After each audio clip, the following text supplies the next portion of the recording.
इसी में आप सबको सलाम।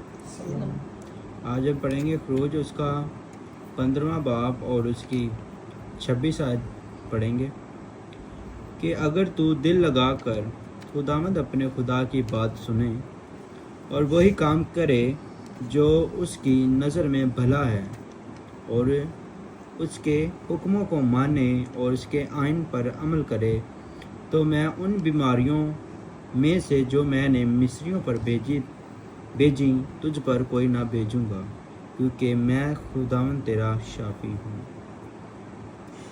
खुदा के कलाम में लिखा है कि अगर तू दिल लगा कर खुदावंद अपने खुदा की बात सुने और वही काम करे जो उसकी नज़र में भला है। खुदा कह रहा है कि अगर तुसी खुदा दा कलाम सुनते हो और खुदा दा कलाम सुन के अनसुनी नहीं करनी, बल्कि आप खुदा दा कलाम सुनने हैं तो कलाम के मुताबिक ज़िंदगी गुजारिए।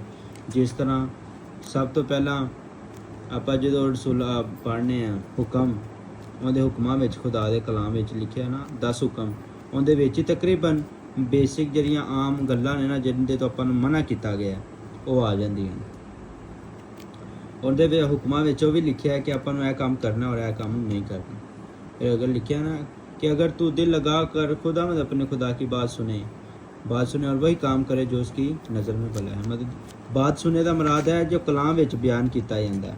आप हर रोज़ पढ़ने कि अपन काम नहीं करना चाहिए, यह काम करना चाहिए, इस तरह ज़िंदगी गुजारनी चाहिए, इस तरह नहीं गुजारनी चाहिए। अगर आप वही काम करांगे ना, अपन पता है अगर आप जरा कोई बुरा काम करांगे अपना दिल भी कह रहा होंदा, अपन पता होंदा कि यह बुरा काम है।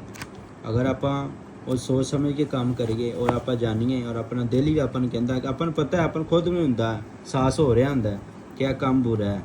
अगर आप वो काम बुरे नहीं करांगे बल्कि वो काम करांगे जो खुदा नूं पसंद है, तो खुदा जो है ना अपनिया रहमतां बरकतां अपने ते नाजिल करेगा। और उनके हुक्मों को माने, हुक्मों जरे पहले 10 हुक्म हैं, और उसके आइन पर अमल करें, तो मैं उन बीमारियों में से जो मैंने मिस्रियों पर भेजी तो उन पर ना भेजूंगा, क्योंकि मैं खुदा तेरा शाफी हूँ। खुदा कहना मैं तेरा शाफी हाँ, बचान वाला तेरा। क्योंकि मिस्रियाँ तो की आफत आईयां सन, मिस्रियाँ तो आफत आईयां सन, खुदा ने अंदर तो ना टिड्डियाँ जड़ियाँ होंदियां ना टिड्डियाँ, उनकी बरसात कर छड्डी सी। फिर उस तो बाद डड्डू ਜਿਹੜੇ ਹੁੰਦੇ ਨੇ ਉਹਨਾਂ ਦੀ ਆਈ ਸੀ।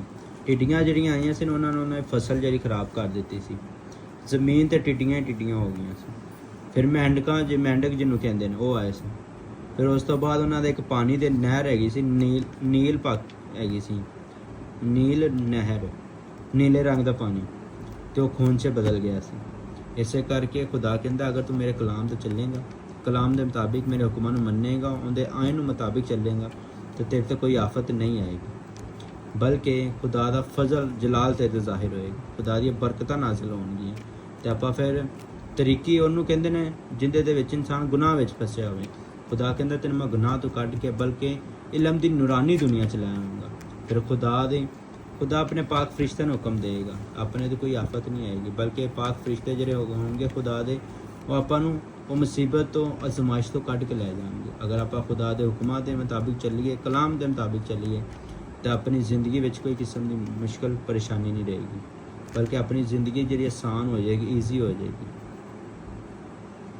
ਤੇ और ना ही फिर खुदा ने मिसाल भी दी थी, जो मैंने मिस्रियों को मुसीबत भेजी थी तुझ पर ना भेजूँगा। अगर आप खुदा चले तो अपने किसी किस्म की कोई मुसीबत परेशानी नहीं आएगी, तो खुदा कहना मैं तेरा खुदा शाफी हूँ, तेरी मदद ज़रूर कराँगा। अगर तू मेरे कलाम के मुताबिक चलेगा, अगर तू मेरे ना दिल ला लेना तो सुबह शाम कलाम में लिखा तू सुबह शाम तुम्हें इसका ध्यान रहे। अगर आप खुदा के कलाम के मुताबिक चलीए तो फिर आप बोलन तो पहला भी यह चीज़ का ख्याल रखना चाहिए, कलाम में यह चीज़ लिखी है, मैनू अमल करना। किसी ने गाली गलोच इलावा भी अगर अपने इंसान कोई बच्चे भी समझ जाते हैं हर चीज़ में कि अगर मैं काम कराँगा तो माँ प्यो को डांट पेगी। इस करके सियाना बंदा भी समझ सकता है कि मैं कि मेरी नज़र में किहड़ा बुरा काम है, किहड़ा सही है। इस करके अपन चाहिए कि वो काम किए जान जो खुदा नूं पसंद है। आज कलाम के पढ़े और सुने समझे जाने पर बड़ी बरकत है।